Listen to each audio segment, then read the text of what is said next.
Anthony Hannon here, and this is Friday, June the 16th. For the Catholics watching, this is the Solemnity of the Sacred Heart of Jesus, and I'm on my way into my home diocese to the cathedral, where for the past number of years there's been the practice of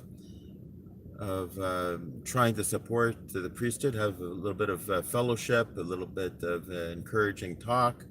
And this year is special because this evening we're going to have two ordinations to the Holy Priesthood. So I'm on my way down there, and I thought now that I'm in a range where there's going to be a good cell signal, that I would do a live dash cam and let you come along for the ride and talk about a few different issues as listed in the title as it sits now: baseball, schools, and other hot topics. So hopefully those who've been following me, you'll have an idea of what this concerns. I'd like to do little bit of a debrief from the rally from 1 week ago, rally, demonstration, protest, whatever we might call it. And so they'll be talking on that subject. I'll just be reflecting on a few things about strategies and my role in all of this and all that. Okay, so I'm going to turn the camera to dash cam, and now I'm completely hands-free, all safe and legal, and you can come along for the ride, and I'll just be thinking my thoughts out loud and or not saying anything, and you can enjoy the enjoy the drive.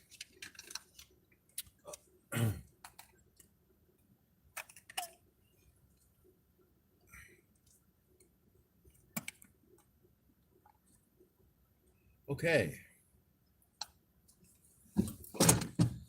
Now, the event this afternoon starts at 3 o'clock.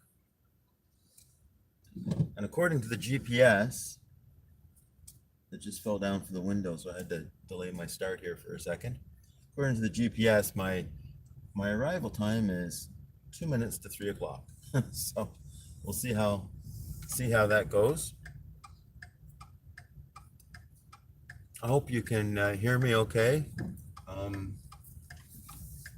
Of course, I can't really pay attention to the live chat as I might want to. I can glance over because it's all hands-free and everything, as I check my mirrors and everything else. So I might see something. I hope that you can hear me okay, and I trust that if you can't, that someone will leave it a few people will leave it in the chat, and then I'll be able to turn the fan down, I guess, for the air conditioning or whatnot. I can plug in my my headphones, I guess, as well as another possibility, but I don't like any more possible distraction. So hopefully you can hear me okay. So right now I'm in the town of Perth, Ontario. I'm on Highway 7. Always check the gas prices coming in through here.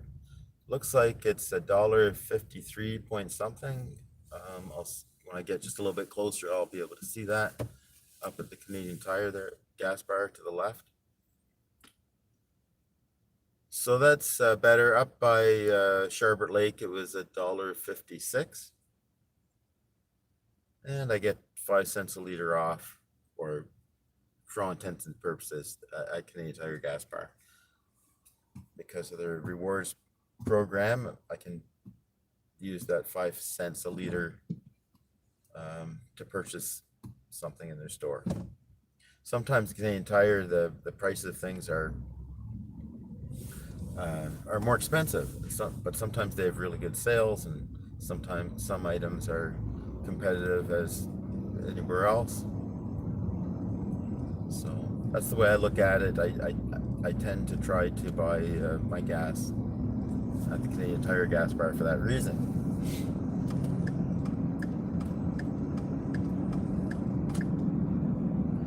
and if I don't, then I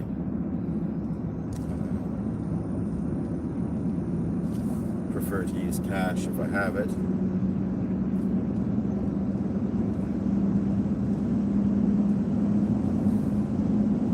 Okay, so here we're coming out of Perth. Speed limit on this highway is 80 kilometers an hour, but the speed of the traffic typically on this highway is 100 an hour or 60 miles an hour. So in general, if you're going less 90 or 95, you'll see a lineup behind you. And it's my experience that the Ontario Provincial Police tend to not pull anyone over unless they're going significantly over 100 kilometers an hour. I don't know that for a fact, but I did get a speeding ticket here, I don't know, last year sometime. Maybe it was a year and a half ago or so, right about here.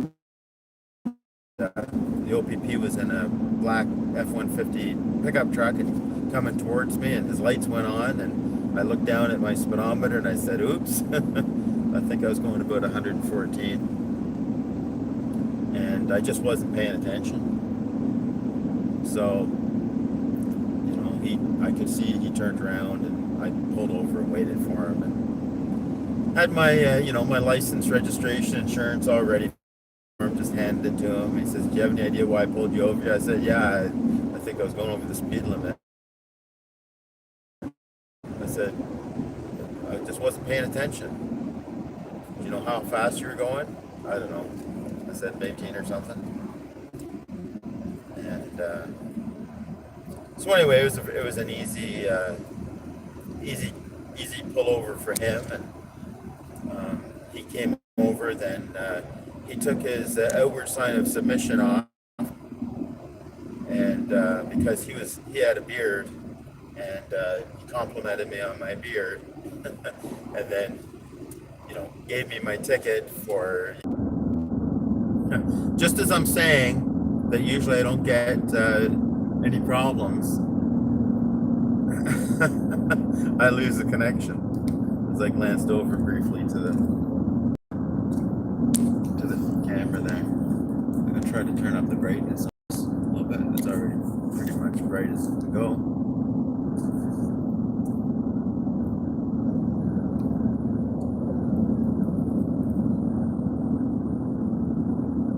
I figure this is a pretty good way to have a dash camera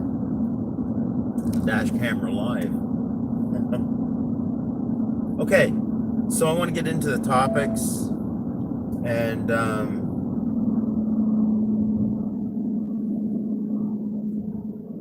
basically, it's definitely a North American thing. I don't know if it's a European or worldwide, perhaps in Australia, perhaps in the UK. But there seems to be a lot of clashes right now with the social engineering that's been going on in the government-run schools for quite some time, actually.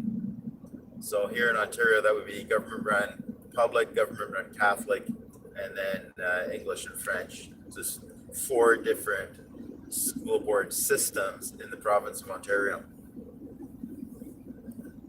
And but they're all government-run. I never refer to them as Catholic schools. I always refer to them as government-run Catholic schools. And if I can, I've got the quotation marks around the Catholic. They've long since lost their authentic mission.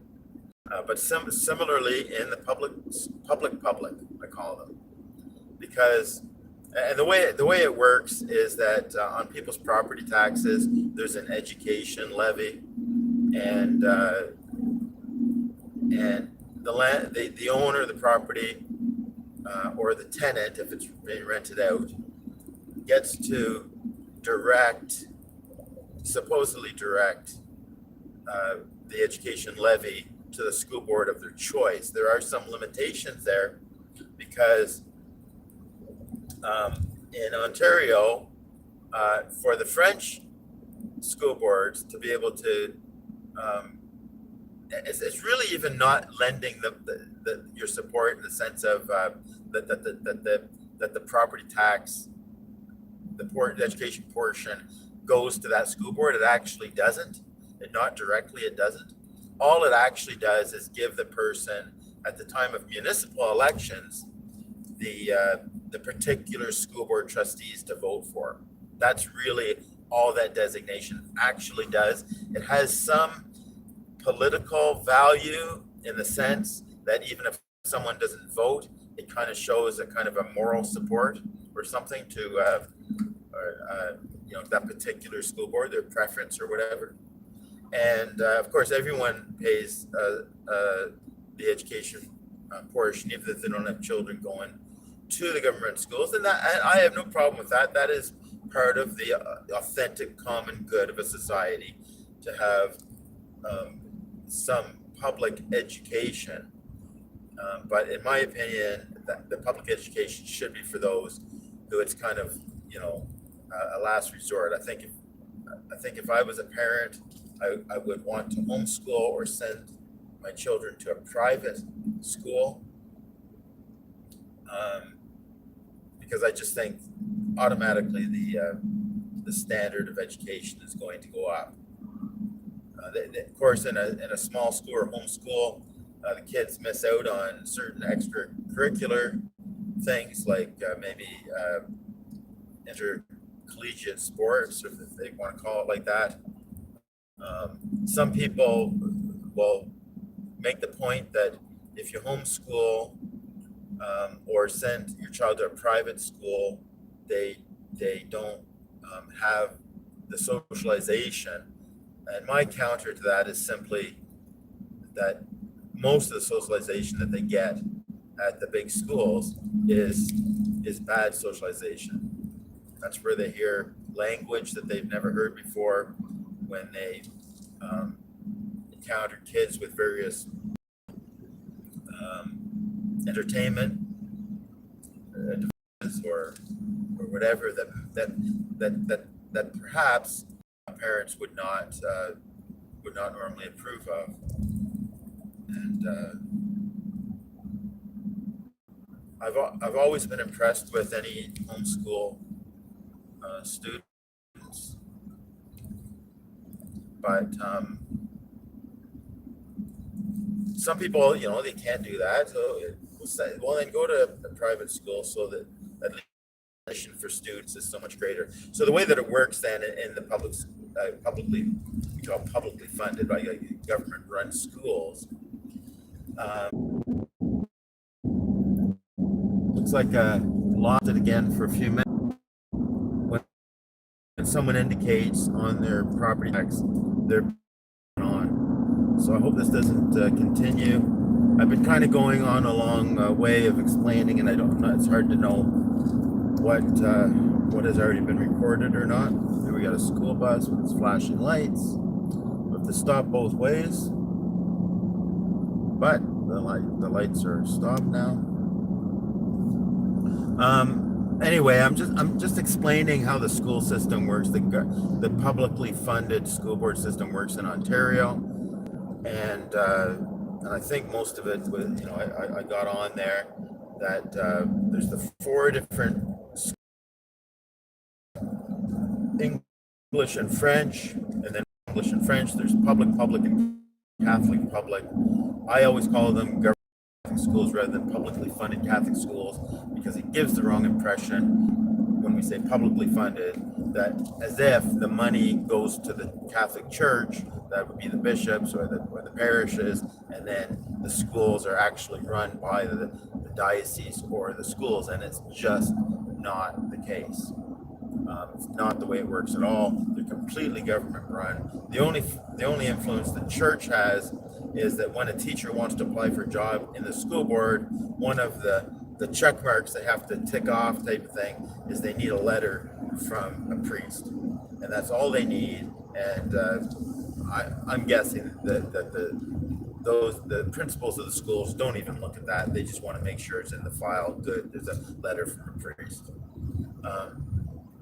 But and that they support, and I'll put support in quotation marks, because it's not like the all that it really does is when a tenant or a resident chooses a particular school board to support at election time, they only get to vote for the trustees for that school board. That's the way that works, and there may be some political kind of value to it in that it shows kind of a general support for that particular school board. Now, when it comes to the French boards, so public French or so-called Catholic French, there are limitations. You have a parent. One of the parents has to be either French as their first language, or that they attended a French school when they were younger. I believe there's conditions there, and there's supposed to be conditions for the Catholic boards as well, that they must be baptized Catholics. However, the reality is I don't think there's any audits done on that, and if someone wanted to choose French public or French Catholic or Catholic and they weren't French or they weren't baptized, nobody's checking at all. But in general, that's probably the way it works. And what happens is the schools get paid so much per student that are enrolled full time or whatever, like for the year round. And that's the way that works. The system's gotten too big. The unions have gotten involved. And in my opinion, in general, all of these government-run schools have lost sight of their primary mission, which should be to assist the parents in the parents' primary responsibility of educating the children. And so that's what got these policies, which is one of the reasons why we've got this conflicts right now, these public conflicts, because the school boards, in addition to teaching things that are questionable and at least age inappropriate, and this has been going on for a long time in terms of that controversy, and various protests have been going back for over easily over a decade, 15 years, and more even. But what's hitting it now is the secrecy regarding gender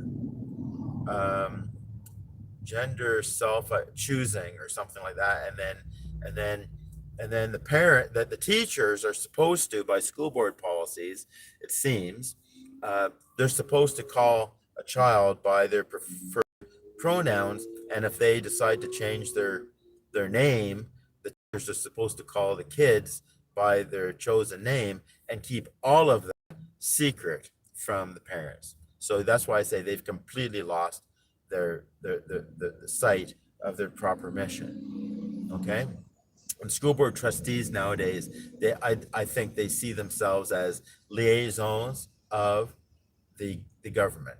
And in the so-called Catholic schools, whenever they talk about the ministry, they're not talking about the ministry of the church or the ministry of the bishop or the parish. No, they're not talking about the ministry of Christ. They're talking about the ministry of education. So it's important to understand, to be able to translate these terms that are so commonly used and could be assumed to mean one thing, but they mean something else. So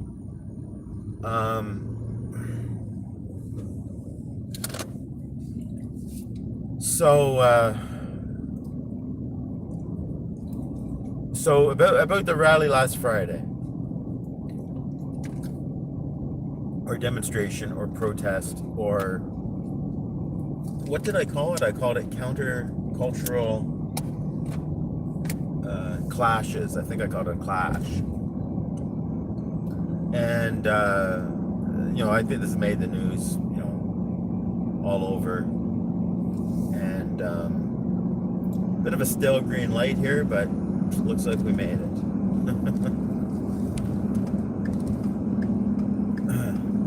Now very soon the speed limit goes from 80 to, so it was 60 going through the Carleton Place there, 80, and then just right up ahead, another 100 yards or so, 100 meters, we've got 100 kilometers an hour. So,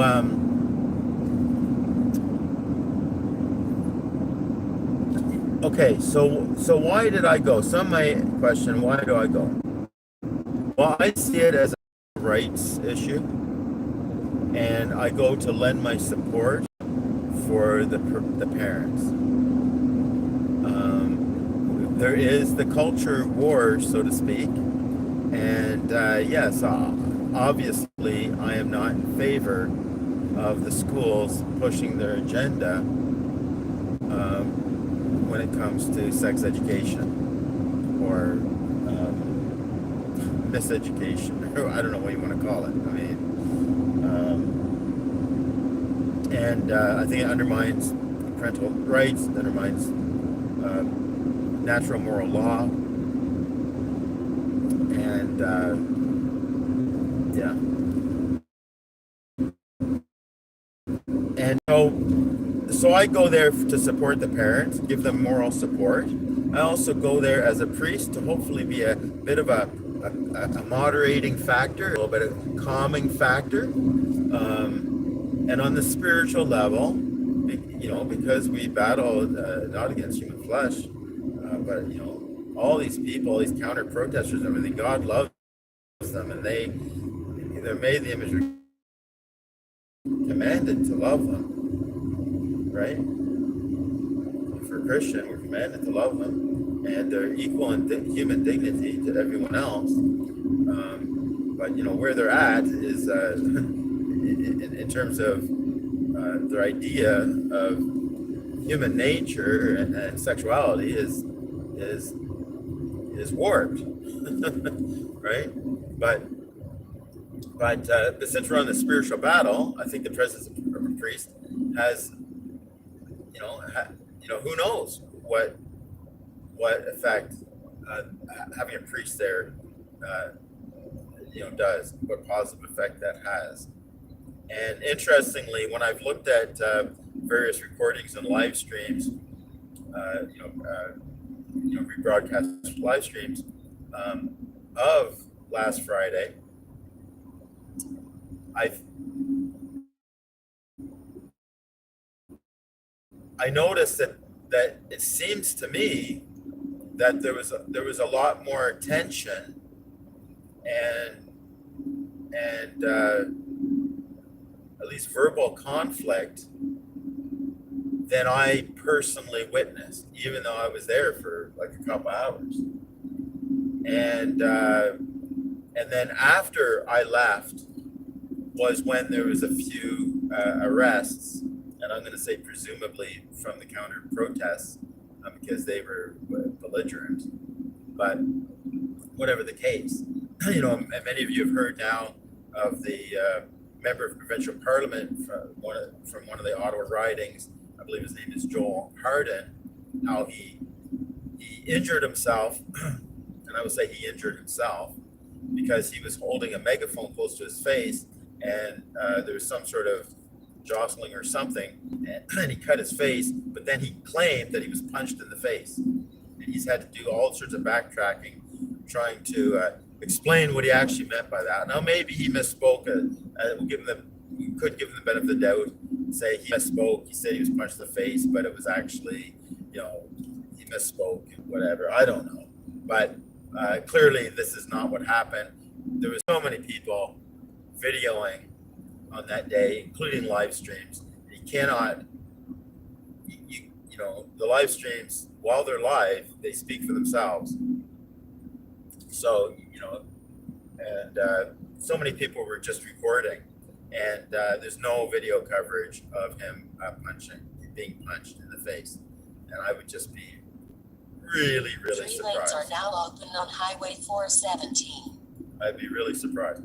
But anyway, it was when I left, or when I was not in sight, and it could be just a coincidence, or whatever. But maybe having a priest there, and in the vicinity wherever I was, I mean, there was that one guy with the mask on, that total ski mask, that I, was putting his camera in my face, but I was holding my camera up to his, and I'm asking, why are you wearing a mask? Why are you wearing a disguise? Are you ashamed?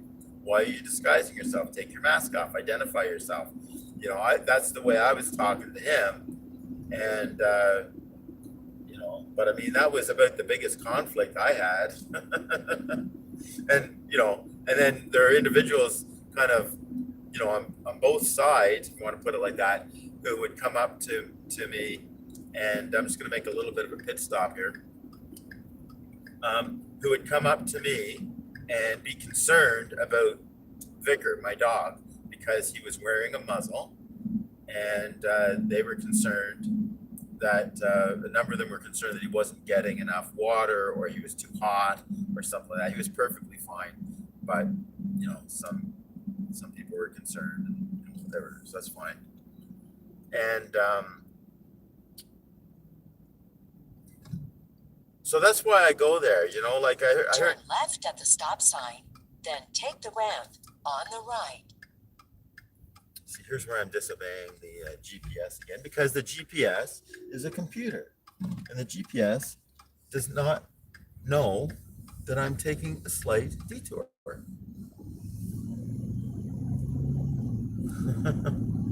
So anyway, so a friend of mine, I Turn met. left on Strickland Private, then take the first left. I don't actually need even this volume here. Mute that. Yes, mute that.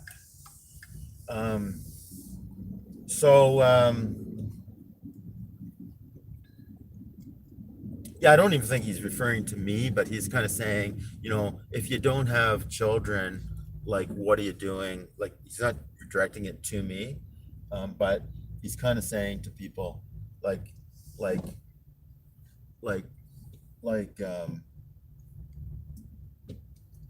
just going to use this handicap spot for a second, or misuse this handicap spot for a second. I'll be right back. Hold that thought.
Anyway, my friend, I haven't talked to him about it. Maybe he's referring to me. I mean, he's kind of making a blanket statement that, if you don't have children, or if you've, been divorced, or you weren't able to raise your children very well, what are you doing at these demonstrations, protests?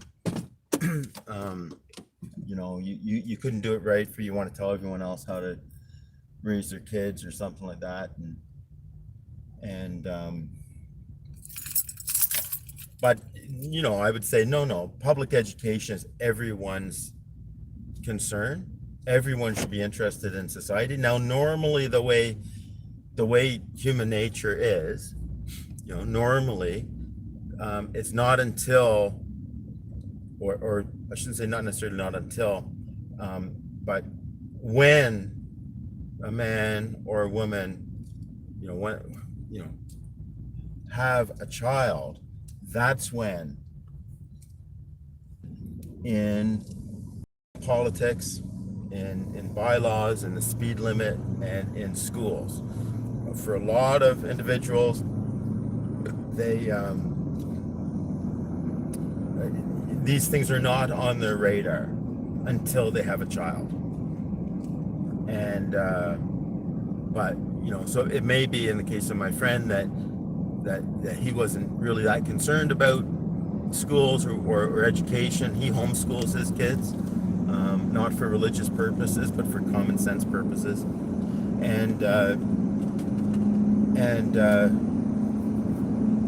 But it might be the case for him that he wasn't interested in the education system until he had children himself. That is the case with a very popular, long, red-headed comedian that many of you may know, J.P. Sears. Awakening with JP, I think, is one of his YouTube channels, and then JP Reacts. I hope I'm getting his name right.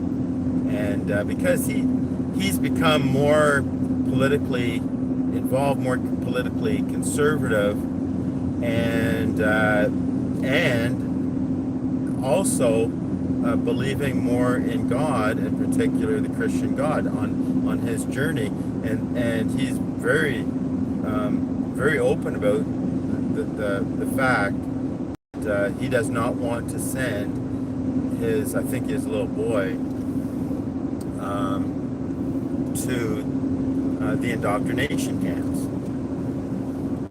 And and that was what that rally last Friday was kind of actually officially titled.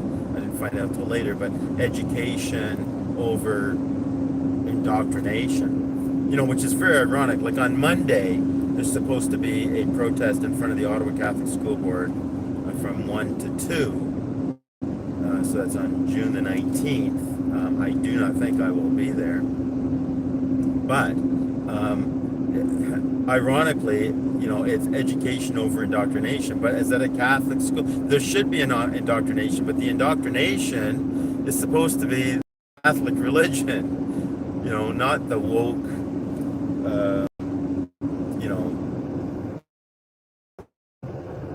of the day, especially contrary to natural moral law.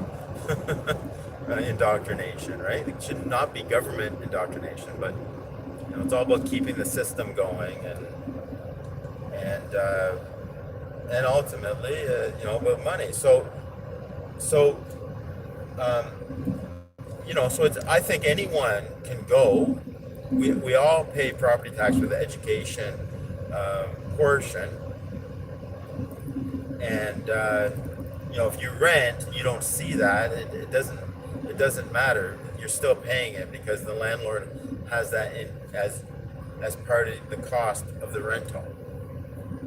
Okay, so everyone has a right to speak about the education system. It is in the best interest of authentic common good that there be public education, because we want those who cannot afford or can't manage to homeschool or send their children to a private school.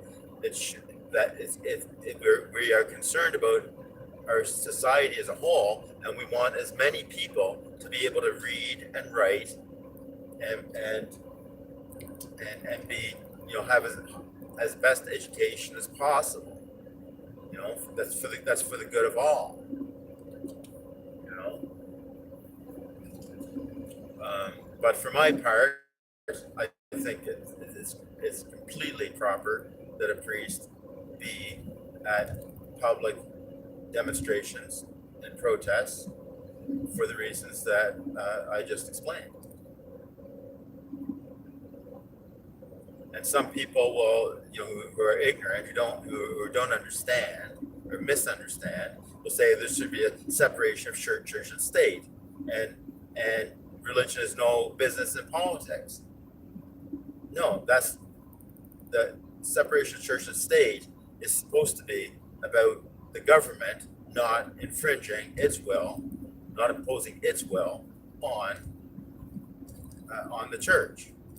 That's properly understood. That's what separation of church and state is. But we have every right. I have every right, and even more so responsibility as a priest, to be informed and to inform on political issues, on societal issues. Absolutely. Okay.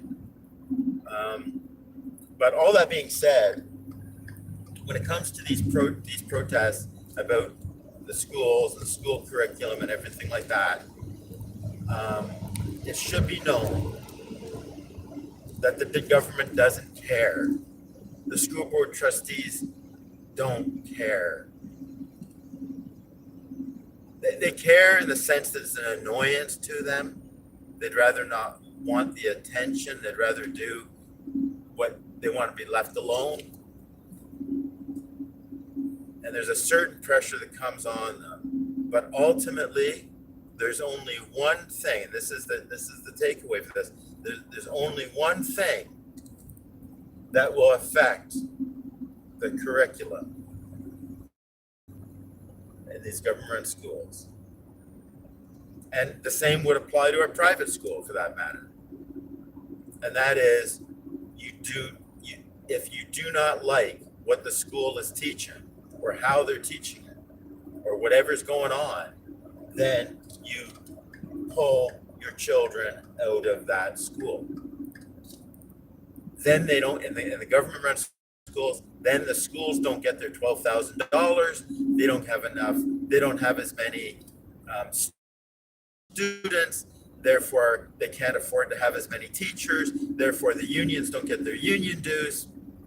And unfortunately, that is the only thing that is going to stop this. And, from my perspective, in terms of my practical spirituality,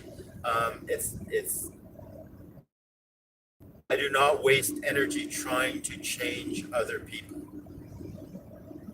I live my life, I speak what I believe, and it's attraction rather than promotion. I'm happy to debate issues, ideas. I'm happy to do that. But, it's like in psychology. If someone's going to therapy or whatever, they're not going to change unless they really want to change. If someone is sincere about the pursuit of the truth, I'm happy to talk about where I'm at and how I've come to understand the various truths about the Catholic faith, truths about the realities in our world, the freedom movement, COVID-19, all that stuff. But if they're not interested, if they're just looking for an argument, I'm not interested in arguing.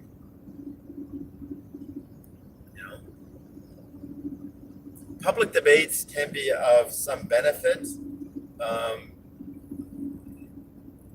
even though perhaps the opponent is not open to changing his or her mind.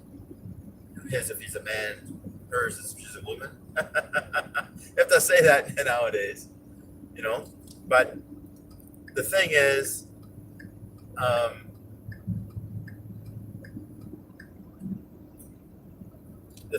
that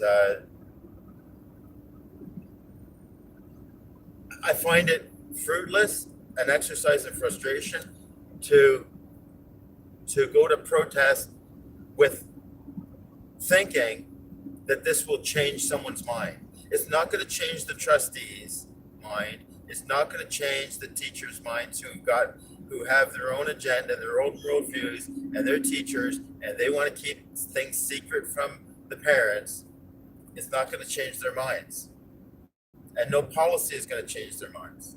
The only thing that's going to change it is if parents say, no, they're not going to that school.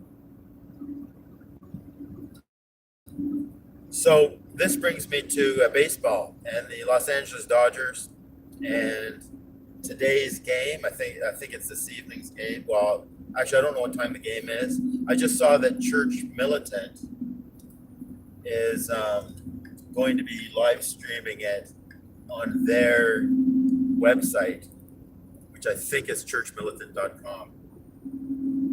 And if I remember correctly, they're going to start live streaming that at 5 o'clock or 5:30 Eastern time, which would be about 2 or 2:30 in Los Angeles. So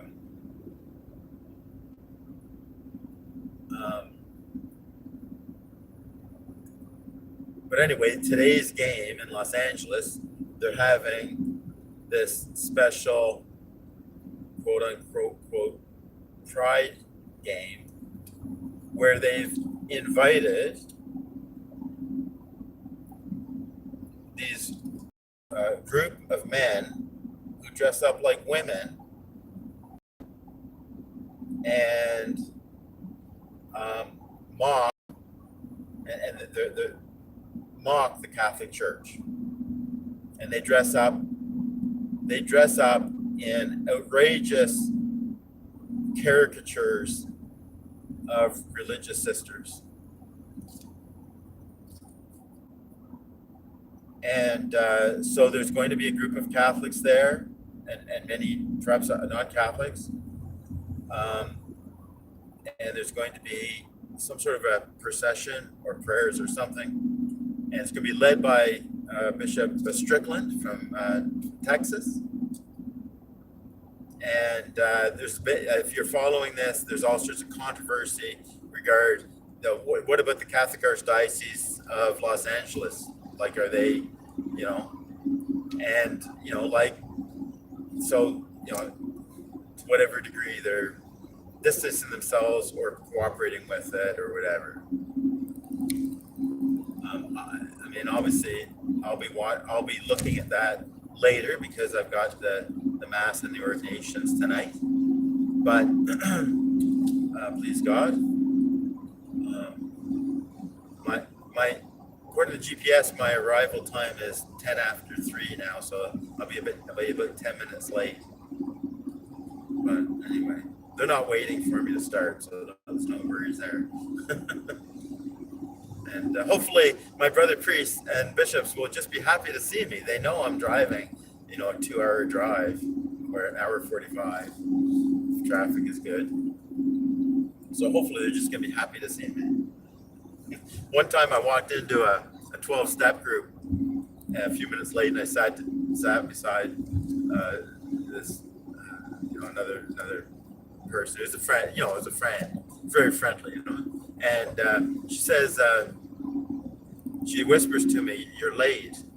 And I said, "It's nice to see you too." But she had a smile on her face. She knew, that, and that's the attitude we should have. We're just happy to see people. But so anyway, all sorts of controversy going on with that. Now, my opinion is that sports teams should stick to sports. They should take a note from the 12-step groups who have 12 traditions. And in their 12 traditions, they say that the group as a whole has no opinion on outside issues. So they have the only issue that they're concerned about is the particular problem that the members are trying to overcome, the particular purpose of coming together. Because there are individuals who have different political views, different religious views, who have the same problem, and you're pooling your resources and you're helping one another. And from my experience, that is so helpful. Sports teams should stick to sports. Put a competitive team on on the field, and that's it. They should forget about any type of special events and stuff like that. If you put a competitive team on the field, you will get fans, you will get attendance, and it'll be for I'm going to say the right reasons, the proper reasons, that there's a common interest in the sports. So, like the school system, the only thing, because they don't care, this is more publicity for them. All the homos and everything, all those who are, they're going to be buying up the tickets for that game because of the controversy. Do you understand? They're going to be. Now, I would not take, if you have tickets to that game and you're going to bring your son or daughter there, children, I would not go to that game. Like, tell your kids you're going to go to another game. Why?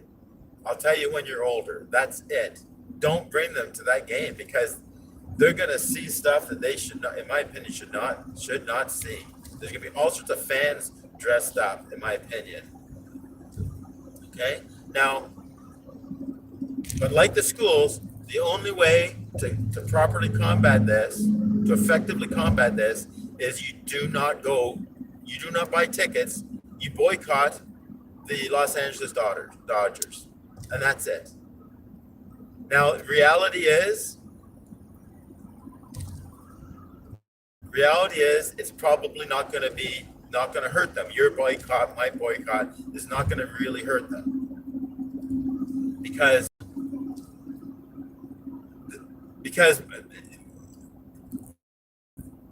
the percentage of people, the number of people, we'll say, the number of individuals who are baseball fans, who this is important enough for them to dodge it. Most will just turn a blind eye or say whatever, or or they don't share our values. Okay, they're gonna survive. They're gonna still make their money. They're still gonna sell their tickets, and who knows what money is behind, the incentive for these sports teams to have these games, these special themed games in the first place. But in Ottawa, there's the Ottawa Red Blacks, the Canadian Football League. I really like football. I really like watching football. I was too small in high school to play, but I like playing touch football. I'm 60 years old. I think I could still get together. I could still play touch football. I know I could. I could still play baseball. But, sorry, Red Blacks and Ottawa Senators too? No, you're not getting my money. Toronto Blue Jays? No. Toronto Blue Jays, like it was, probably 15 years ago. A player on the Blue Jays was doing practical jokes, which in baseball, especially competitive baseball, there's a lot of practical jokes on fellow teammates, and there's a psychological element regarding the opposition. So this one player, Toronto Blue Jays, and I think it was written in Spanish, but whatever. But Spanish, English, whatever. He had somehow he got, I don't know, his wife or someone to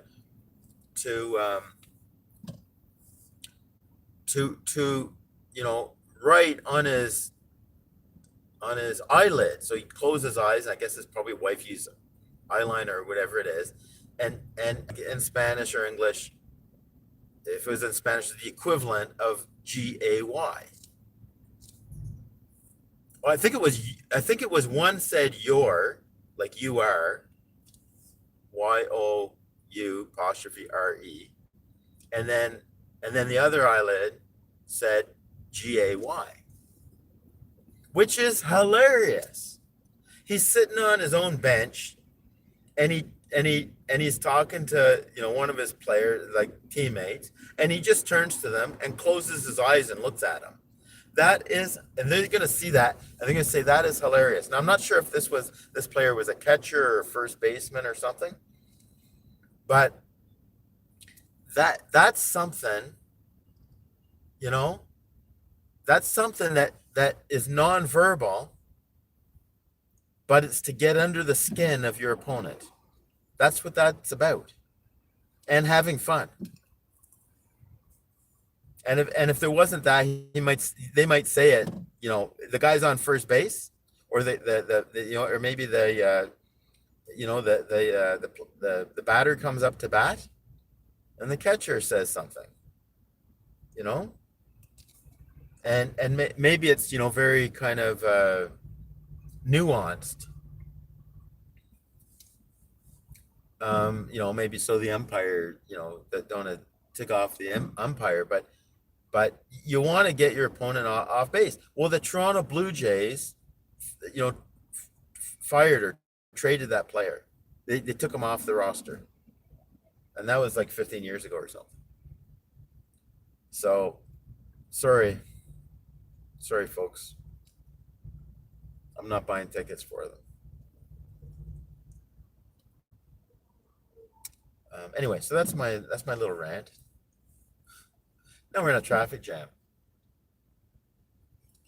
Believe it or not, the estimated, it says 7 minutes after 3. I cannot imagine. Now it says 8 minutes after 3. My ETA. I can't imagine. It's like 3 minutes to 3 now. If there was no traffic at all, if this was going along at 100 kilometers an hour, I wouldn't be at the cathedral till 5 after 3. Oh well. Anyway, blah blah blah. That's my opinions on all of that stuff. It's not going to change anyone. Okay, so there is this kind of then aspect of, is it playing into the opposition's hands? And here's something very interesting. I read a opinion piece. I believe it was LifeSite News, and I believe, and when I say I believe, I'm just recollecting to the best of my remembrance. It was just a few days ago. I believe the author of this opinion piece is from the UK, a correspondent from the UK, or a contributor from the UK for LifeSite News, and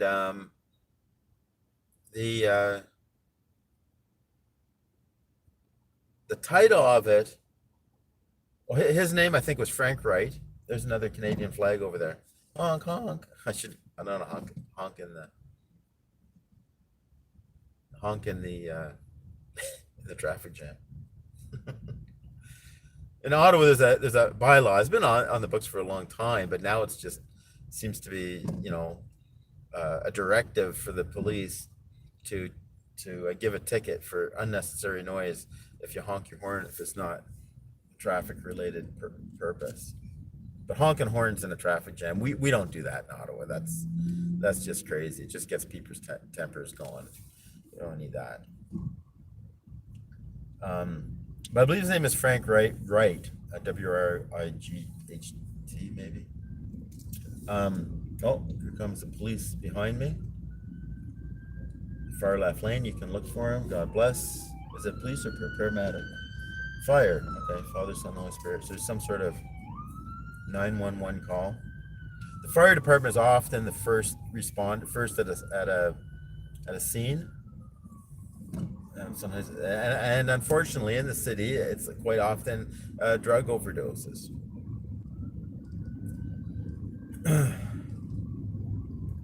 So someone just cut off, or just came into the lane of that police. Anyway, he's dodging left and right, trying to get through.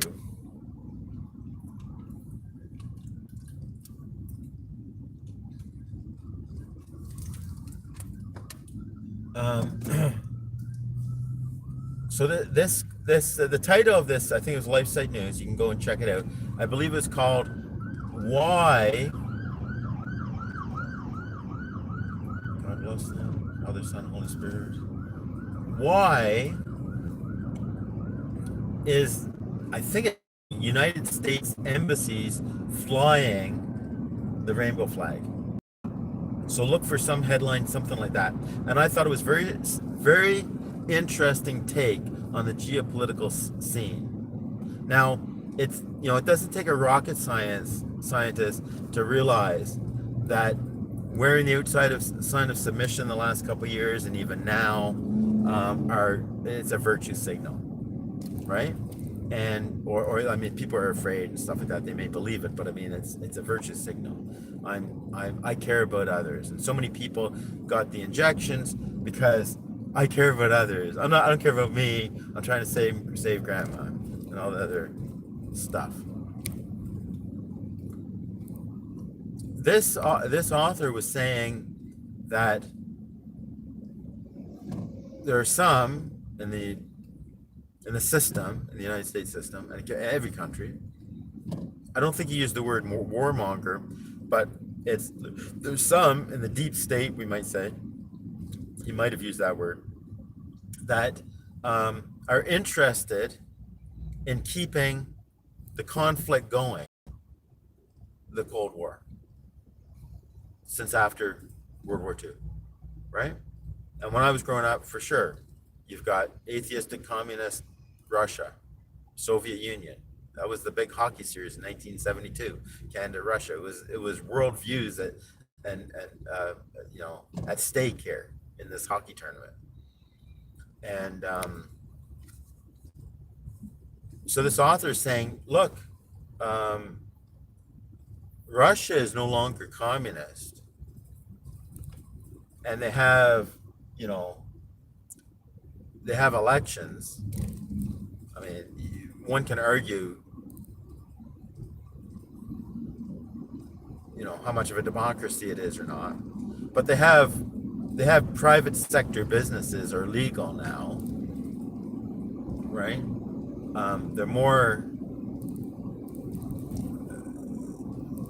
They're not communists anymore. And look what's happening is that the Russian Orthodox Church is getting support from the government now.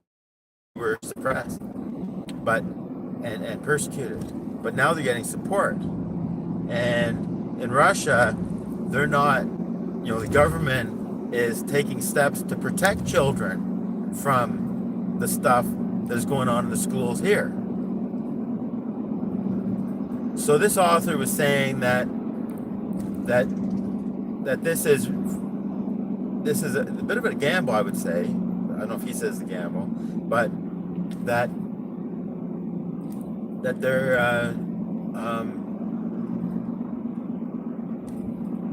this is a type of virtue signal to say this is the high road. We are tolerant of gays and everything else. We're tolerant and we're free. That's why we're free, because we're tolerant, because we tolerate. We don't tolerate. We embrace it. But in Russia, they are intolerant. So this is the gamble that they're taking as far as the culture wars are going on. Now so I thought that was very, very insightful. How do we keep Russia as our enemy? And to me, Russia's not an enemy. I mean, obviously on YT, I don't want to be talking too much, but anyway, the tables have turned. The table has completely flipped from when I was younger. That's what I just say it like that.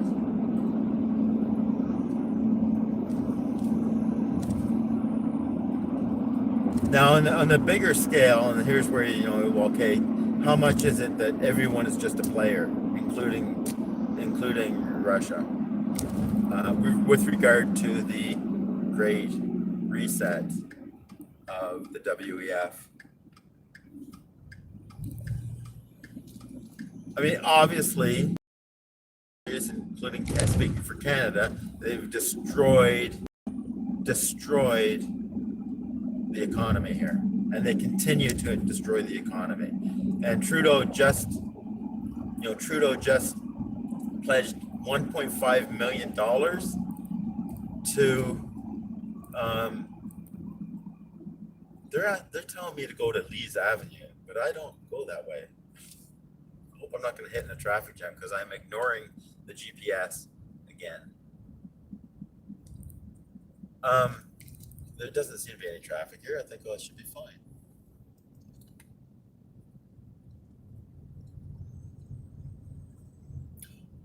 Oh, I think that the GPS wanted me to go down along the canal, on the left side of the canal, so that I would come up in front of the cathedral. But I'm going in the back way because I'm going to the parking lot. I'm not going to the front of the cathedral. Anyway, here's a case where it's a 60 zone, but coming off the highway, you got that velocitization factor, so it seems like it's slower than you're actually going. And there's a guy on my tail there, but I'm in a big truck. I don't have to be intimidated by someone on my tail. Yeah, so in the greater picture, the economy, so Trudeau pledged 1.5 million. Very good at spending taxpayers' money.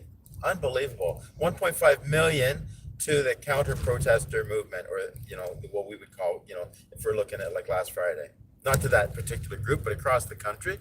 And I think that might be over 3 years, but it might be just for this summer. Okay, what's going on here?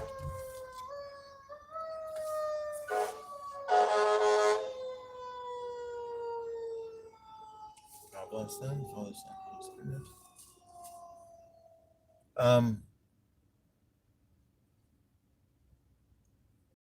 So that's just more of, he doesn't care because it's just destroying the economy more. They want a new economic system. They want digital ID. They want it's a huge a huge letter between C and E and population. That's what it is. And because there's enough people in the world, and certainly amongst elites, who have the mistaken notion that the world is overpopulated and that the earth cannot sustain the exponential population growth. And as a result, they think it's upon themselves, because they have the means, to cull the population. And that's what all of this has been about the last few years, and in the works for a long, long time. A long, long time. Anyway.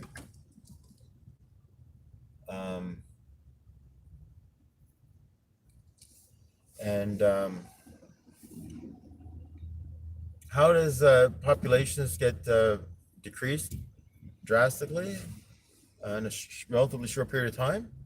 War, famine, and disease. And this is, in my opinion, all manufactured, all unnecessary. Any of you followed me, along in the last couple of weeks there, and be my passenger and everything, you could see that okay,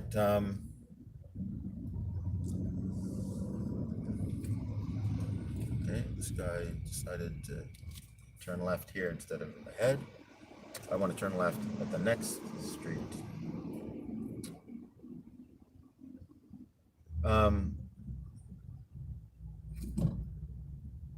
But look at all the room.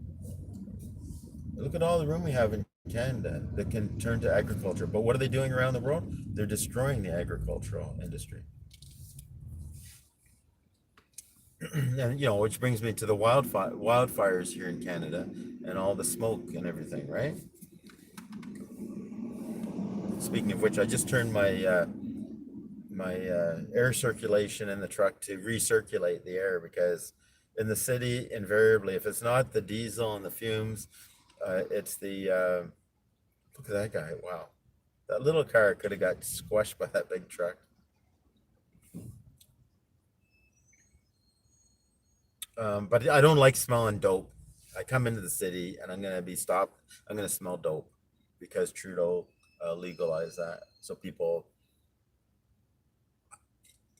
I bet you if I was walking downtown here, I would smell that more than I would tobacco smoke. So I put on recirculating.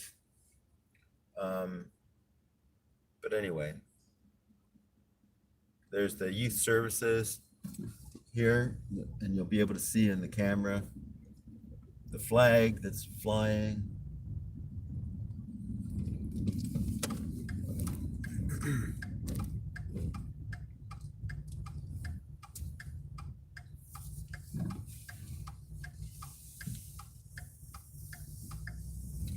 Um, but anyway, the elites think that it's fallen upon them. It's their responsibility to call the population, and that, I believe, is exactly what's going on. Oh yeah, so the wildfires and the smoke. It's too much of a coincidence that so many fires right across the country were going on, um, and then of course the fear mongering, the everyone stay in your house, wear your N95 mask, all of that. It's if nothing else, it was a test to see how the population reacts to the government these days, and to the news, and everything. How scared are they going to be, right? So that's my opinion on that as well. So there you go. Hope that's helpful. So soon I'm going to be turning the live stream off. When I get to the parking lot, when I get parked, I guess I'll turn the camera around, give a blessing, and then I got to get inside. And if history is any indicator, I probably won't be the very last one arriving, and a lot of guys won't be. A lot of priests won't be showing up this afternoon to the talks. They might show up to the dinner that is going to be on maybe around 5 o'clock, and 4:30, 5 o'clock. We're going to have. I think we're going to pray vespers together, if I'm not mistaken. It might be daytime prayer instead, but we're going to pray a bit of the breviary together, and we have the Archbishop Danfus, and we have the Marcel Danfus, and we have he has an auxiliary bishop, which is like the vicar general, like anyways, Bishop Yvan Mathieu, and they're supposed to give some sort of talk this afternoon. Then we're gonna have dinner, and then there's the ordinations tonight. Two new priests tonight. I don't know them personally,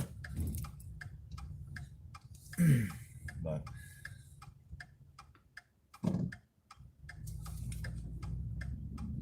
anyway, I do not have Vicar with me. It's a beautiful day. It's 25 degrees Celsius according to the temperature gauge in my truck here,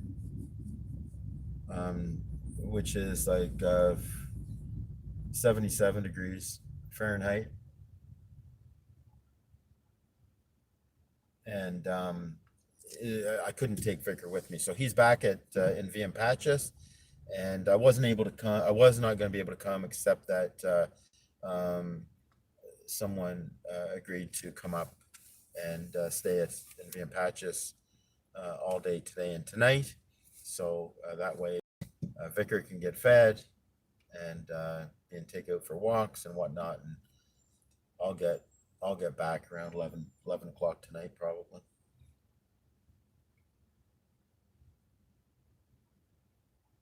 But we'll see what's going on in the parking lot here, because this is a paid self-serve paid parking lot, and open to the public.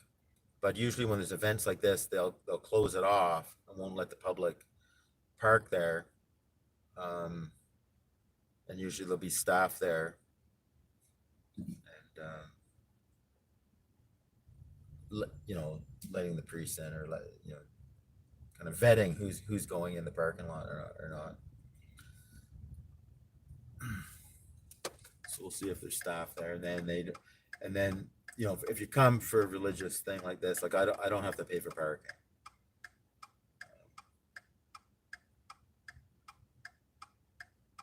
I used to work for a parking company. It wasn't this parking company, but the company I was working for might have sold it to this company. I can't remember.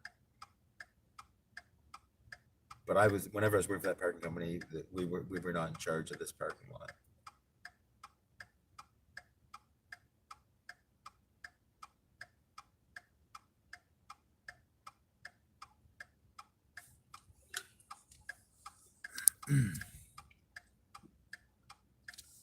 So we'll see how long it takes me just to take this right turn.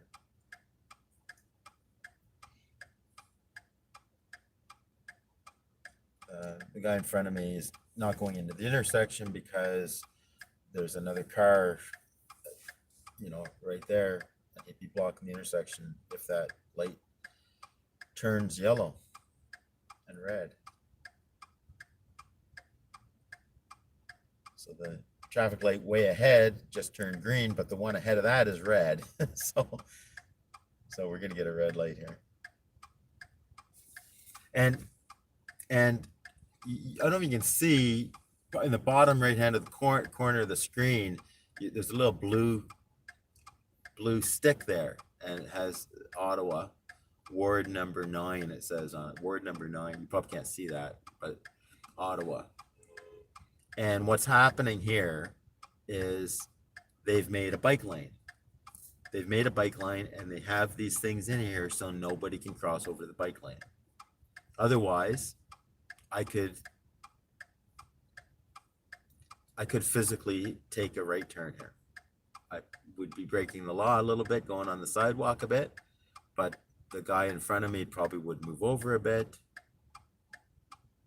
But because the bike lanes, and I don't see any bikes, it's an extra hazard, of course, because I have to make sure I check my mirrors and shoulder check my blind spots.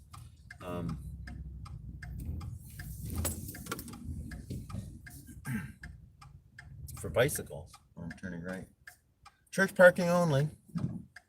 Okay, let's see if I can get a spot where I like to go. I see a few priests up. You probably can't see in the screen there, up to the left. So already, I am not the last, and they're not like rushing to go in or anything.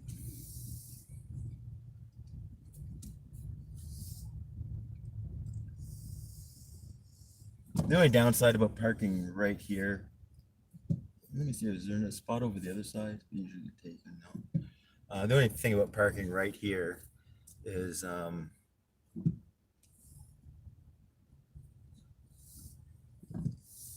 truck will get kind of heated up a little bit. The sun. Okay, excuse me. There's going to be a little beeping because of the backup warning sounds.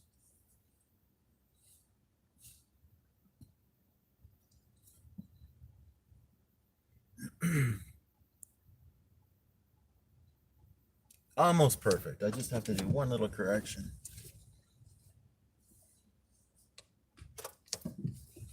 And I have to close my mirrors in because the truck is so wide. It'd just be annoying for people. Got the backup mirror there, or backup camera, so I can pull up.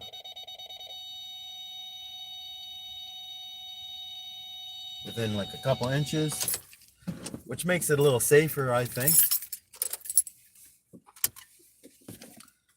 So I'll show you. I have, can you see? Oh, I'll take it off. No, I won't. Yes, I will. I've got my flags of resistance again, the Canadian flag and the Quebec flag.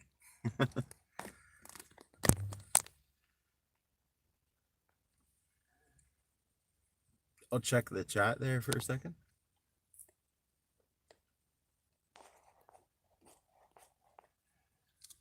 Michael. Okay, Michael. See you this evening. Good stuff. Thanks, Christine. Oh, hi, Helen. Yeah. And, oh, my GPS just fell again. Castro. Yeah, Castro. Exactly.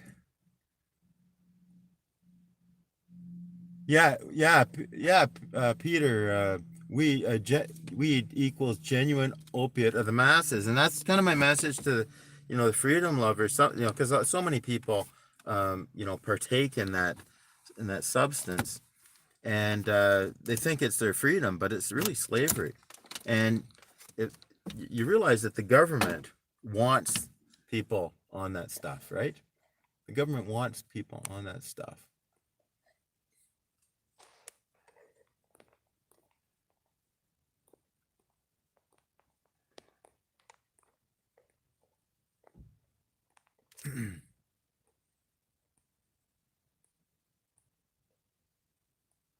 Hi, Kathy.